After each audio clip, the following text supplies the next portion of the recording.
I am Gonzalo Lorena. Do you know this paper? It's normally used in battery shops. Well, it's not just a paper, but a plastic coating paper. This cannot be recycled. At Nurel, we have been working on replacing this plastic with a compostable biopolymer, creating compostable paper coating solutions. But we wanted to go further and simplify things. So we thought, can we create a simple film to replace the coating paper?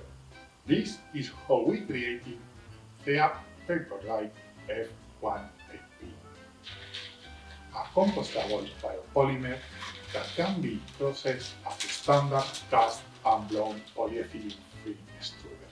It is appropriate for food contact application and it also features the foil product.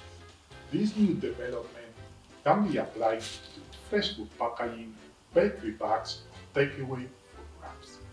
With an appearance similar to paper, INFEA F1AP is also printable, has good breathability and gel properties.